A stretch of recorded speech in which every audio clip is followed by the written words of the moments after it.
ইরানের ধর্মীয় শাসক গোষ্ঠী যাদেরকে ফ্যানাটিক ছাড়া আর কিছুই বলা যায় না, লুনাটিক ছাড়া আর কিছুই বলা যায় না, তারা কি করছে?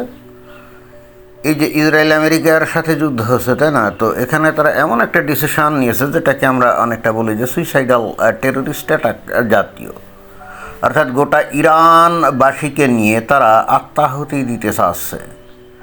তারা সিদ্ধান্ত নিয়েছে তারা যদি মারা যায় তাহলে শত্রুদের যথাসম্ভব কিছু ক্ষতি করবে এবং একই সঙ্গে তারা তাদের দেশবাসীকে শুদ্ধ তারা মনে হয় যে এই দুনিয়া থেকে চলে যেতে চাচ্ছে। এই দুনিয়া তাদের কাছে আর ভালো লাগছে না, জাস্ট কারাগার মনে হচ্ছে, এবং এই ধরনের একটা আত্মবিধ্বংসী একটা সিদ্ধান্ত তারা নিয়েছে বলে মনে হচ্ছে।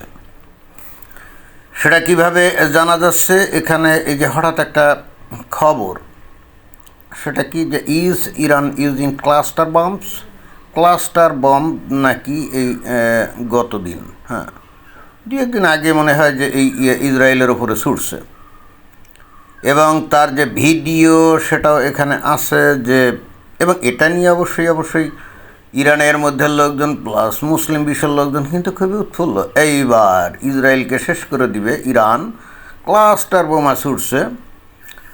তো অর্থাৎ এটাকে দেখলাম যে বাংলাদেশের মিডিয়াগুলো বললো যে অলৌকিক অস্ত্র, যেটা নাকি ইরান এই ইসরায়েলের ওপরে ছুটছে, এবং খুবই উল্লাস দেখলাম যে এইবার ইসরায়েলের আর কিন্তু রক্ষা নাই। কিন্তু এটা যে আসলে one kind of suicidal attempt, এটা কিন্তু তারা বুঝতে পারছে না। কেন এটা একটা সুইসাইডাল অ্যাটেম্প্ট সেটা আমরা একটু যে ভিডিওতে দেখা যাচ্ছে, সেই যে ক্লাস্টার বম্ব, ওই যে একটা বোমা থেকে অনেকগুলো মানে শত শত ছোটো ছোটো যে ওই যে বোমা, ছোট ছোট বোমা, এগুলো কিন্তু ঝাঁক বেঁধে এই যে নিচে পড়ছে একটা বিস্তৃত অঞ্চলে, এগুলো পড়বে এবং বিস্তৃত অঞ্চলের মানুষের ক্ষতি করবে। এই ভিডিওটা অলরেডি কিন্তু ওই অনলাইন জগতে, মিডিয়া জগতে কিন্তু অলরেডি স্প্রেড হয়ে গেছে। তো ভালো কথা, ইরান এটা মেরে আসলে কী প্রমাণ করতে চাচ্ছে? তারা মারাত্মক শক্তিশালী এবং তাদেরকে কিছুই করা যাবে না। তারা যে এই যে ক্লাস্টার বোমা মারলো, এটাতে তারা কি মনে করছে যে এটা মেরে তারা বিজয় অর্জন করবে এবং তাদেরকে কিছুই করা যাবে না? আসল ঘটনা হচ্ছে যে এই ক্লাস্টার বোমা, এই যে যেটা দেখা যাচ্ছে, দেখেন যে ঝাঁক বেঁধে নিচে পড়ছে, অর্থাৎ একটা মেইন মিসাইল মারছিল ইসরায়েলের উপরে, এবং ইসরায়েলের উপরে আসার পর এই মেইন যে ইয়েটা মিসাইলটা, সেটা উপরে কিন্তু উপরের খোসাটা খুলে দেয়, এবং ভিতরে অনেকগুলো ছোট ছোট ছোট ছোট বোমা আছে, যেগুলো কিন্তু এই যে ঝাঁক বেঁধে এই যে নিচে নেমে আসছে, তাই না? তো এখন ইরান কি মনে করে যে এটা মেরে বিশাল বিজয় অর্জন করছে, বা এইগুলো যে সমস্ত মুমিন মুসলমানরা দেখছে এবং খুব উৎফুল্ল হচ্ছে যে ইসরায়েলের ওপরেই তো পড়ছে, এবং অতএব এইবার ইসরায়েল শেষ, তাই না? তাদেরকে বুঝতে হবে এই বোমাটা, এটা কিন্তু একটা নিষিদ্ধ বোমা, এটা কিন্তু আন্তর্জাতিকভাবে নিষিদ্ধ বোমা। তার কারণ হচ্ছে কি, যুদ্ধক্ষেত্রে এটা যখন এই যে ছোটো ছোটো পড়ে না, সবগুলো কিন্তু বিস্ফোরিত হয় না, অনেকগুলো অবিস্ফোরিত থেকে যায়। এর ফলে হচ্ছে কি, যুদ্ধ শেষ হওয়ার পরেও ওই যে সাধারণ মানুষ যখন চলাচল করে না, তখন ওই ছোটো ছোটো বোমার মধ্যে ভুলবশত পাড়া টাড়া পড়লে বা আঘাত হলে তখন বিস্ফোরিত হয় এবং তখন কিন্তু আহত হয়। ঠিক এই কারণেই কিন্তু বস্তুত আন্তর্জাতিকভাবে এটা কিন্তু একটা নিষিদ্ধ বোমা। এখন এই নিষিদ্ধ বোমা কে মারলো হলো ইরান। কার উপরে? ইসরায়েলের উপরে, অর্থাৎ অন্য কথায় আমেরিকার উপরে, রাইট? তো এখন ইরান কি মনে করে যে এই ইসরায়েল বা আমেরিকার কাছে এই ক্লাস্টার বোমা নাই, বা জীবাণু অস্ত্র নাই, বা রাসায়নিক অস্ত্র নাই, এরকম কি মনে করে? অথবা পারমাণবিক অস্ত্র নাই? অন্য সমস্ত যুদ্ধাস্ত্রের কথা বাদই দিই, এই ইরান কি মনে করে যে আমেরিকা এবং এই ইসরায়েলের কাছে ক্লাস্টার বোমা নাই? এই ইরানের থেকে আরও অনেক শক্তিশালী ক্লাস্টার বোমা কিন্তু এদের কাছে আছে। তো এখন ইরান তাহলে কী করলো? এটা যেহেতু প্রথমেই মেরে দিল, তাহলে এইবার কিন্তু এখন আর আমেরিকা এবং ইসরায়েলের আর কিন্তু কোনো বাধা রইল না। এইবার তারা ঝাঁকে এরকম ক্লাস্টার বোমা এখন যদি ইরানের উপরে মারে, তাহলে আন্তর্জাতিক সম্প্রদায় বলতে পারবে না যে তোমরা এটা অন্যায় করছো, তাই না? তো এটা কি একটা আত্মঘাতী সিদ্ধান্ত না? ইন্টারেস্টিং ব্যাপার হচ্ছে এই বাংলাদেশের মিডিয়াগুলা, একটা মিডিয়াতে দেখলাম যে লিখছে কি যে অলৌকিক বোমা মারছে, মানে এটা কি একটা অলৌকিক বোমা মারছে? আসলে তাদের জ্ঞানের পরিধি যে কত কম সেটা তাদের এই মানে হেডলাইন দেখলেও বোঝা যায়। তাদের বক্তব্য বিবৃতি দেখলেও বোঝা যায় এটা মোটেও কোনো অলৌকিক বোমা না, এটা খুবই সাধারণ স্টাইলের একটা বোমা। বাট এটা নিষিদ্ধ, এই কারণে নিষিদ্ধ কারণ এটা শুধুমাত্র যুদ্ধের সময়ে যে ব্লাস্ট হলো এবং সেখানে শেষ হয়ে গেল বিষয়টা তা না। ওই যে একটু আগে বললাম এটা অনেকটা ওই যে মাইনের মতো কাজ করে, যেমন ফিল্ডে মাইন রাখলে মানে ল্যান্ড মাইন আর কি, ল্যান্ড মাইনের মতো হয়ে যায় অনেকটা। যে যুদ্ধের সময় গুলি বন্দুক যাই ফুটুক সেটা কোনো সমস্যা নাই, কিন্তু যুদ্ধের পরেও যদি ওই অ্যামুনিশনগুলো যদি রয়ে যায় এবং যার উপরে বেসামরিক লোক পা দিলে যদি ওই বিস্ফোরিত হয়ে আহত নিহত হয়, ঠিক এই বৈশিষ্ট্যের কারণে এটা কিন্তু আন্তর্জাতিকভাবে নিষিদ্ধ। ঠিক, এখন ইরান তো এটা মেরে বিশাল বীরত্ব দেখালো এবং এটাই দেখাতে চাইলো যে আমাদের কত হ্যাডম আছে, দেখো আমাদের ক্লাস্টার বোমা আছে, হে ইসরায়েল হে আমেরিকা, আমরা কিন্তু এগুলো তোমাদের মেরে তোমাদের সাফা করে দেবো। ভালো কথা, ভালো কথা। কিন্তু এই যে বাংলাদেশের মিডিয়া বা বাংলাদেশের তৌহিদি জনতা, এরা কি মনে করে যে ইসরায়েল এবং আমেরিকার কাছে বোমা নাই? এগুলো শত শত বোমা আছে। হ্যাঁ, আজ বাদে কাল যখন আমেরিকা আর ইসরায়েল এরকমভাবে শত শত এই ক্লাস্টার বোমা মারা শুরু করবে আর ইরানের শত শত লোক মারা যাওয়া শুরু হবে, তখন কি অবস্থা হবে? তখন কি এরা বলতে পারবে যে আমাদেরকে মেরে ফেললো, আমাদেরকে ধ্বংস করে ফেললো, বাঁচাও বাঁচাও? তখন তো কেউ বাঁচাতে যাবে না, কারণ শুরু তো করছে কি ইরান, তাই না? তো ইরান যদি শুরু করে থাকে তাহলে পাল্টা তার প্রতিপক্ষ এখন আমেরিকা এবং ইসরায়েলেরও তো ওই একই অস্ত্র মারার অধিকার রয়ে গেল, তাই না? এবং সবচেয়ে ভয়ঙ্কর ব্যাপার হলো যেটা আমি শুনলাম যে এই ইউএসএস আব্রাহাম লিঙ্কন নামে যে এয়ারক্রাফট ক্যারিয়ার আছে, সেই এয়ারক্রাফট ক্যারিয়ারের ওপরেও নাকি ইরানের মিসাইল নাকি আঘাত করছে, এটা নাকি সত্য। এবং একই সঙ্গে আমেরিকার মালিকানাধীন একটা অয়েল ট্যাঙ্কারও আঘাত করে তাকে নাকি ডুবিয়ে দিয়েছে, কারণ ওই ভারত মহাসাগরে ওখানে ডেনা নামে একটা যুদ্ধজাহাজ ফ্ল্যাগশিপ, যেটা নাকি বিশাখাপত্তনমে ভারতের, ওখানে একটা প্রদর্শনীতে গেছিলো, কি একটা মহড়ায় গেছিলো, সেখান থেকে ফিরছিল এবং তাতে কোনো অস্ত্রপাতি ছিল না। তখন আমেরিকার একটা সাবমেরিন টর্পেডো মেরে সেটাকে উড়িয়ে দিয়েছে। ভালো কথা। তার প্রতি উত্তরে এইবার এতদিন ধরে আমরা যে জিনিসটা দেখি নাই যে এই ইরান ওই আমেরিকার যে ওই এয়ারক্রাফট ক্যারিয়ারকে টার্গেট করছে, এরকম আমরা দেখি নাই। But this is the first time আমরা দেখলাম, এবং দেখলাম যে তাদের সেই সক্ষমতা আছে। হ্যাঁ, মিসাইল টেকনোলজিতে ইরান যে যথেষ্ট সক্ষমতা অর্জন করছে সেটা কিন্তু বোঝা যাচ্ছে। যদি ইউএসএস আব্রাহাম লিঙ্কনকে আঘাত করেই থাকে তাহলে অবশ্যই সেটা তাদের পারঙ্গমতার পরিচয়।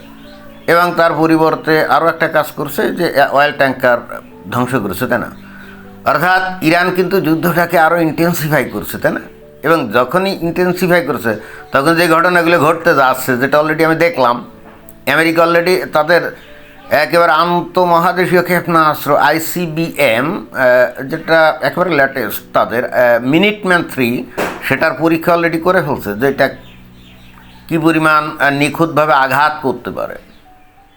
তো দেখছে যে হ্যাঁ ওটা ঠিকঠাক আছে। এবং তাদের যে ভয়ঙ্কর বম্বার, যেটাকে বলা হয় যে B-52 স্ট্র্যাটোফর্ট্রেস এরকম, অর্থাৎ আকাশে দুর্গ এরকম বিশাল পরিমাণ অ্যামুনিশন নিয়ে এসে উঠতে পারে। বড় বড় ওই সেই SGB U-57, তারপরে B-2 স্পিরিট, ওই যে যেটা নাকি স্টেলথ, এছাড়া B-1B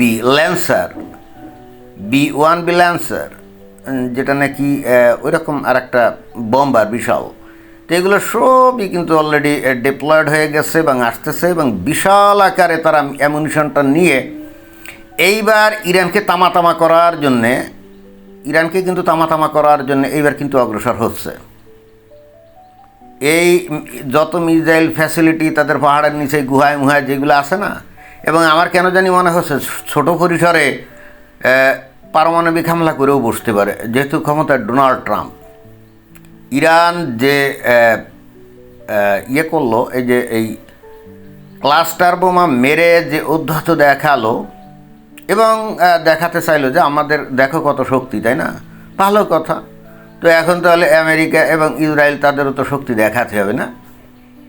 তো হ্যাঁ, প্রথমে ট্রেডিশনাল ওয়েপন্স দিয়েই আসলে এটা করবে, কিন্তু যদি তাতেও ইরানকে দমানো না যায়, তাহলে কিন্তু লেটেস্ট অপশন হিসাবে ছোটোখাটো আকারে ওই যে পারমাণবিক অস্ত্র মেরে দিতে পারে। ঠিক নাই, পরিস্থিতি কিন্তু আস্তে আস্তে সেদিকে যাচ্ছে। এবং বস্তুত ইরান একটা বাজি ধরছে।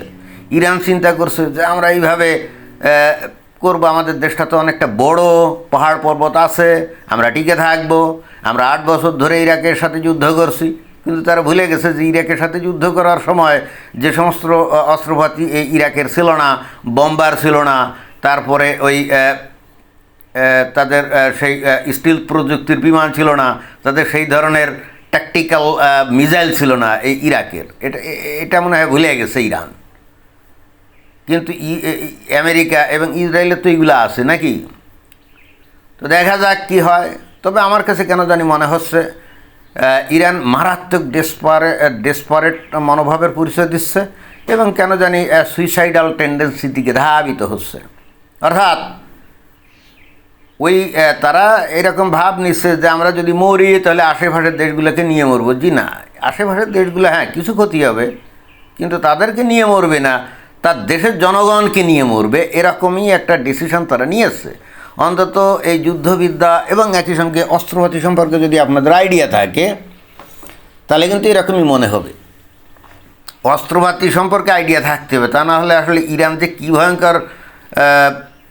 ভয়ঙ্কর মরণ খেলা খেলছে এটা মানুষ বুঝবে না। যেমন এই যে B-52 যে বম্বার, তারপরে B-2 যে স্পিরিট, তারপরে B-1B যে ওই ল্যান্সার, এই যে বিশাল বিশাল যে বম্বার, এগুলো একেবারে মুক্ত বিহঙ্গের মতো এসে বাংকার বাস্টার যে বোমাগুলো নির্বিচারে ফেলা শুরু করবে। এবং ইরান তো তাদের তো এয়ার ডিফেন্স সিস্টেম নাই, তাই না? অর্থাৎ তাদের তো কোনো প্রতিরোধও করতে পারবে না। আর ওদিকে আমেরিকা এবং ইসরায়েলের যে ওই যে F-22 র্যাপটর, F-35 যে স্টেলথ বিমান, এছাড়াও নর্মাল যে ট্রেডিশনাল যে যুদ্ধ বিমান F-15, F-16, F-18, তাই না? একেবারে কী হবে, তামা করে দিবে। Iran is playing a very dangerous game, fatal game. Actually it's a suicidal tendency, আমার কাছে এটাই মনে হচ্ছে। তবে হ্যাঁ, বাইরের লোকজন যারা নাকি অস্ত্রপাতি সম্পর্কে যাদের কোনো আইডিয়া নাই, এবং আমি এটাও খেয়াল করলাম যে আমেরিকার আলাস্কাতে একটা ডারপা প্রজেক্ট আছে। এই ডারপা প্রজেক্ট দিয়ে তারা গোটা পৃথিবীর টপোগ্রাফি মাপতে পারে এবং সেই সাথে সাহায্য করে তাদের ওই যে স্যাটেলাইট কম্বাইন করে আর কি। এবং ওই ইরানের যে পাহাড়ের নিচে রীতিমতো মিসাইল সিটি তৈরি করছে, ওরা ভাবছিল যে ওই মিসাইল সিটির কিছুই করতে পারবে না।